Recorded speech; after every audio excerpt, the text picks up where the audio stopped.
በስመ አብ ወወልድ ወመንፈስ ቅዱስ አሐዱ አምላክ አሜን። የእግዚአብሔር ቤተሰቦች የእናታችን የቅድስት ድንግል ማርያም የሥርዓተ የበኩር ልጆች እንደዚሁም የሰማያዊ መንገድ ሚዲያ ተከታታዮቻችን እንደምን አላችሁ? በዛሬው የመንፈሳዊ ትረካ ይዘንላችሁ የቀረብነው የሰባቱ የምድር ክፍሎችና የሰባቱን ዕለታት አፈጣጠር ይሆናል። አብራችሁን ቆዩ። ሰማይ ሰባት ክፍል እንዳለው ሁሉ በውሃ ላይ የተፈጠረች ምድርም ሰባት ክፍል አላት። ሐዋርያው ቅዱስ ጴጥሮስ እንደተናገረ ምድርን በውሃ ላይ የፈጠራት በእግዚአብሔር ቃልም አጸናት እንዳለን ከምድር በታች በሐኑስ ሰማይ ካለው ተባዕታይ ውሃ የተከፈለ ታላቅ እንስሳት እንስት ውሃን ፈጠረ። ይችም ምድርም በውሃ ላይ ጸንታ ትኖራለች። ከውቅያኖስ በታችም የሚያስፈራ ውሃ ያለበት ጥልቅ አለ። ከዛም በታች አለት አለ። ከአለቱም በታች ሲኦል አለ። ከሲኦሉም በታች ነፋስ አለ። ከነፋስም በታች ጨለማ ዳርቻ ነው። ከጨለማው በታች ምን እንዳለ እርሱ የተሰወረን ምስጢር የሚያውቅ እግዚአብሔር ያውቃል። መንፈስ ቅዱስም እነዚህን ፍጥረታት ሁሉ አከበራቸው። ሌላው ይቅርና ሲኦልን እንደ ስራዋ ወይም አከበራት እንደ ተፈጥሯ። መንፈስ ቅዱስ ሁሉንም ፍጥረት ባያከብር ምድር ፍጥረታትን ሁሉ መሸከም ባልተቻላትም ነበር። የሰባቱ ሰማያት ርዝመታቸው ከምናየው ከዚህ ምድርና ከጠፈር እጥፍ ይረዝማል። ዳግመኛም ጠፈር ከሰባቱ የሰማይ ክፍሎች የሰባቱ የምድር ክፍሎች ይረዝማል። የኃያላን ጌታ ሆይ ስራዎች ሁሉ ድንቅ ናቸው። ሰው ሆይ ዕለተ ቀዳም ዛሬ እንዳለው እንደዚህ ዘመን አይምሰለ። አንድ ቀን እንደ 7 ዓመት ያህል ነበረ እንጂ። በዚህም ባለ ድንቅ ጥበብ ሆይ ስራህ ድንቅ ነው እያን እናደንቃለን። ከሰባተኛው ሰማይ በላይ አለህና ከሰባተኛ ምድር በታችም አለህና ለጌትነትህ የሌለህበት ቦታ የለምና ለጌትነትህ ዳርቻ የለውምና ለአገዛዝህም ወሰን የለውም። ለጥበብህም ባለጸግነት ቁጥር ስፍር የለውምና ለይቅርታህም ብዛት ልክ መጠን የለውምና ይቅርታህ መዓትህን ያበርደዋል፣ ቸርነትህም ፍርድህን ያረቀዋል። ሰውንም እንደ ይቅርታው ነው እንጂ በበደሉ መጠን አትፈርድበትም። ካንተ በቀር ሌላ አምላክ የለምና ክብር ምስጋና ላንተ፣ ገናንነትም ለመንግስት ይሁን። ዓለም ከመፈጠሩ በፊት ነበርክ፣ ዓለምንም አሳልፈህ ትኖራለህ፣ ዛሬም አለ። ክብር ምስጋና ይሁን ላንተ። በሁለተኛው ቀን አንድ ሰማይ ጠፈርን ፈጥሮ በነፋስ አጸናው። ከምድር በታች 4 የነፋሳት ቦታዎችን አዘጋጀ። በአንድም በር በቀኝና በግራ ታናናሽ መስኮቶች አሉ። በሁሉም በሮች መስኮቶች አሉ። አቤቱ ድንቅ የሚሆን ስራህን ተመለከትን። በሶስተኛው ቀንም እግዚአብሔር ባህሩንና የብሱን በኤዶም ያለች ገነት በውስጧ የሚያፈሩትና የማያፈሩትን እጽዋትን ፈጠረ። በምስራቅና በምዕራብ በኩል ብዙ ተከፍሎችን ፈጠረ። በገነት ካሉ እጽዋት ውስጥ እሳት የሚመስሉ አሉ፣ ነጭ በረድ የሚመስሉም አሉ፣ የፀሐይ ብርሃን የሚመስሉ የሚያንጸባርቁም አሉ። በገነት ያሉ እጽዋት ኃላፊ ጠፊ እንደሚሆን በዚህ ዓለም እንዳሉ እጽዋት አይደሉምና ገነትም ከረጃጅም ተራሮች ሁሉ መንፈስ ቅዱስ ባወቀ መጠን 15 ክንድ ይሃላል። በዛም የሰው ዓይን ያላየው የሰው ጆሮም ያልሰማው በሰው ልብ ያልታሰበ እግዚአብሔር ለወዳጆቹ ያዘጋጀው በጎ ቦታ በጎ ሀብት አለ። በአራተኛውም ቀን ፀሐይና ጨረቃን ከዋክብትን ፈጠረ። የፀሐይ ብርሃንም 12 እጅ ከፍ ነበር። ዛሬም እንደምታዩት ጥቂት አይመስልም ነበር። የመላእክትም እግዚአብሔርን በምትልከን ቦታ መመላለስ ተስኖናል፣ ጥቂት ብርሃን አስወግድ ቀንስ አሉት። እግዚአብሔርም ጥቂት የሰባት ክፍል ብርሃን ግማሽ ቀነሰ፣ 7 እጅም አስቀረ። እርሱም 1 ክንድ ረጅም ለጨረቃ አደረገ። አንዱን እጅ በከዋክብት ጨመረ፣ አንዱን እጅ በውሃዎች ጨመረ፣ አንዱን እጅ በደመናዎች ላይ ጨመረ፣ አንዱን እጅ በመብረቆች ላይ ጨመረ። ይህንንም በሰማህ ጊዜ መጽሐፍ ፀሐይና ጨረቃን ከዋክብትን በአራተኛው ቀን ፈጠረ ለምን ይላል ብለህ አትታወክ። በእውነት እንዲህ ነውና በተፈጠረ ጊዜ ሳጥናኤል የፀሐይና የጨረቃ ውበት አይቶ ዙፋኔ ከከዋክብት በላይ ዘረጋለሁ፣ ልዑሌንም ገናና ነው እመስለዋለሁ ብሎ በህሊናው ወደቀ። ፍጹም የወደቀ ግን በአራተኛው ቀን አይምሰልህ፣ በስድስተኛው ቀን በዕለተ ዓርብ በ2 ሰዓት ወደቀ እንጂ።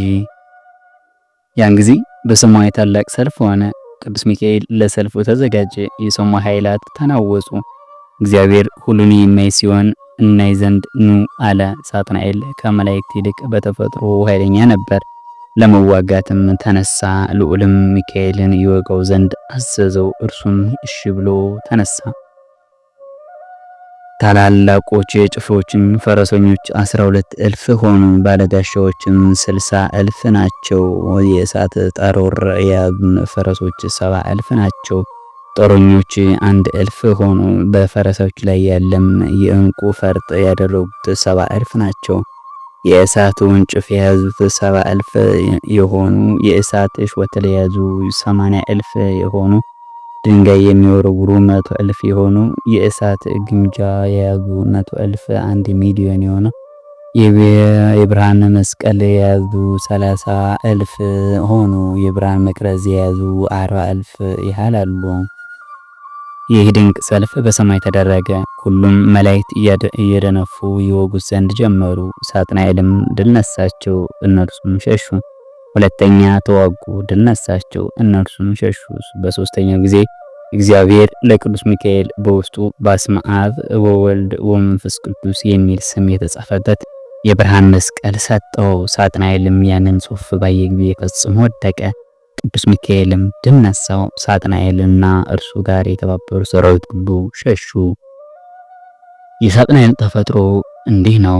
ቁመቱ በመልአኩ ክንድ 1700 ነው። እርዝመቱ ታላቅ ተራራን ያህላል። አፉም 40 ክንድ ይሆናል። የአይኑ ቅንድብም 3 ቀን መንገድ ያህል ይሆናል። አይኑን ብሌን ሊሰበስብ በወደደ ጊዜ እስከ 7 ቀን በጭንቅ ይሰበስበዋል። እጁም 70 ክንድ ነው።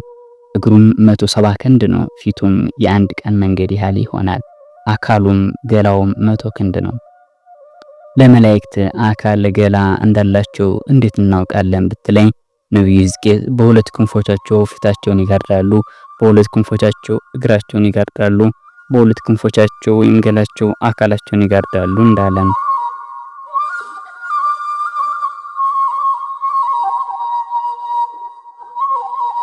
ለመላእክት ገላ እንዳላቸው ወቅ። እነርሱ መካከል ግን የወንድና የሴት ምልክት ያለው የለም። አይወልዱም፣ አይወለዱም። ሳጥናኤልስ ከአፉ የሚወጣው የእሳት ክምር መንገዱ ከነግ እስከ 7 ሰዓት የሚውል ተራራን ያህል ይሆናል። ከአፉ የሚወጣው ምራቅም የዮርዳኖስን ውሃ ያህላል። ሳጥናኤልን እንዲህ አስገርሞ አስፈርቶ ፈጠረው። ኢዮብም ስለ ሳጥናኤል እንደ እርሱ ያለ ፍጥረት በምድር ላይ ምንም ምን የለም፣ ሲኦልን እንደ ድስት ያፈላታል እንዳለ ጌታችን ሰው ከመሆኑ በፊት አጋንንት ተፈሱ ይሰልጥኑ ነበር። ዓይኑን ያሳወር ሰው ነበር። ጆሮውን ያደነቁር ሰው ነበር። እግሩንም ያሰለሉ ሰው ነበር። እጁን ይጉሽ ያደረጉ ሰው ነበር። ራስ ምታት የሆነበት ነበር። ዲዳ ያደረጉትም አሉ። በየወሩ ደዌ የሆነበትም ነበር። ይህም ወደ እርሱ ሲመለከት ማዕዱን የሚመስለው ነበር። ሊእኒም የክርስቶስ መከራ በመስቀል ላይ አጠፋቸው። ስለ ሳጥናኤልም መናገር የራሱ አይምሰጥ። ነገር ግን በዕለተ ሐሙስ የተፈጠረ ፍጥረታትን እስከ ዛሬ ድረስ እንዳቆየልን። በአምስተኛው ቀን በሰማይ የሚበሩ አዕዋፋትን፣ በባህር የሚኖሩ ዓሣዎችን፣ በየብስ የሚኖሩ አናብርትን እንስሳትን ፈጠረ። አናብርት እንስሳትም በሐሜትና በሌዋታን ናቸው። ብሄሞት በየብስ ይኖራሉ፣ ሌዋታን ግን በውሃ ውስጥ ይኖራሉ። ስለዚህ በዚህ ኢዮብ ከእነርሱ የተነሳ ከሰማይ በታች ያሉ አናብርት መኖራቸው ተወሰነ እነ አለ። ሄኖክ ቸርነቱን የሚያደርግበት ቀን እስከ ዛሬ አለች።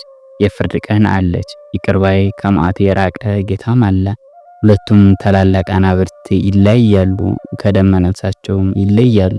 ያች ቀን ለደናግል ክብር፣ ለኃጥአን ምርመራ ሆና ተዘጋጅታለችና አናብርት ብለው እንደጠሯቸው ተመልከት። ያን ጊዜ የፈጠርካቸው እንስሳት አኑረህ ብሎ እንስሳት እያሉ የፈጠራቸው ስል አለ።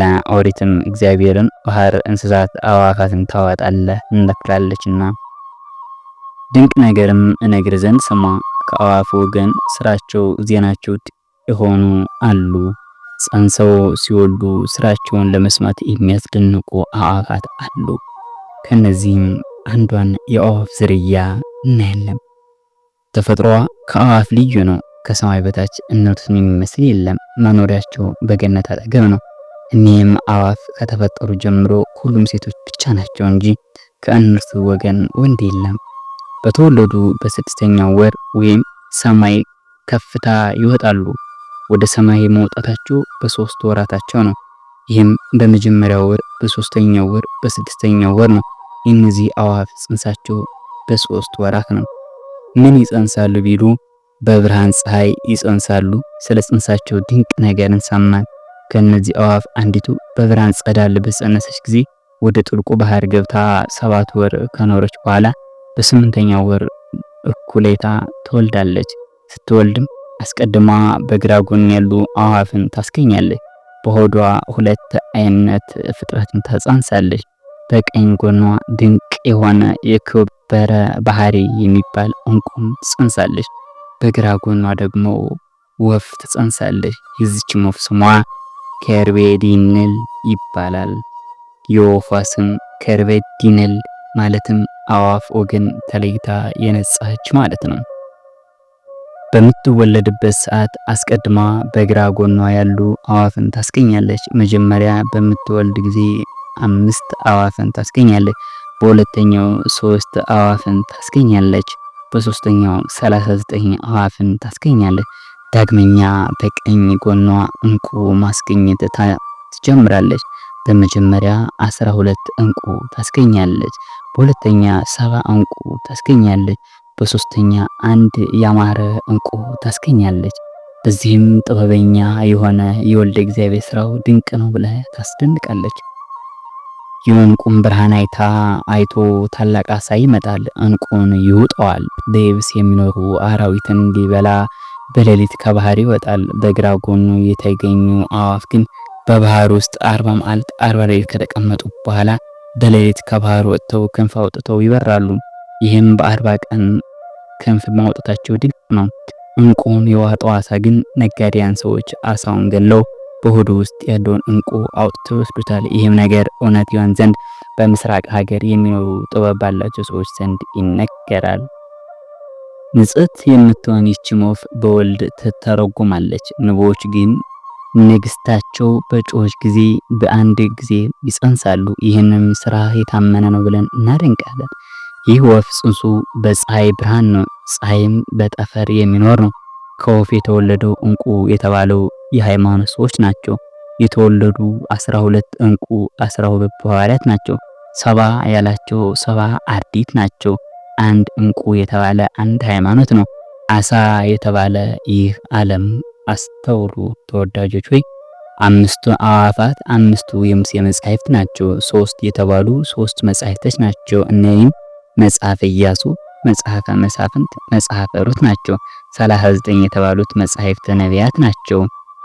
በስድስተኛውም ቀን እግዚአብሔር አራዊትን፣ እንስሳትን የሚንቀሳቀሱትን ሁሉ ፈጠረ። ይህንንም ባህሪ 4 አድርጎ አዋህዶ ፍጹም ሰው አድርጎ ፈጠረው። በአፉ ያለ ሕይወትን እስትንፋስም እፍ አለበት፣ በአዳም ፊት እፍ ብሎበት አልና። ለእግዚአብሔር ምስጋና ይሁን። እኛንም ቅዱስ አባታችን በእግዚአብሔር ዘንድ ጸንተን እንድንኖር የእግዚአብሔር መልካም ፈቃድ ይሆነልን። ተወዳጆች ወይ በምድር ውስጥ ያሉ ፍጥረታት እነዚህን ይመስላሉ። ከነዚህም ፍጥረታት መካከል ዋነኛዋና ድንቋ የአዕዋፍ ዝርያ ከርቤድንልን ታሪክ ሰማችሁ አይደል? በምን እንደምትመሰል የእግዚአብሔር ስራው እጹብ ድንቅ ነው። እኛም በሰማይ በምድር ያሉ ፍጥረታቶችን ስናይ እግዚአብሔርን አምላክነት አፈጣጠርና ፈጣሪነት አይተን እናደንቃለን። ከእርሱም እንማራለን። ተምረንም አውቀን ወደ እውነተኛው ወደ ክርስቶስ መንገድ እንሄዳለን።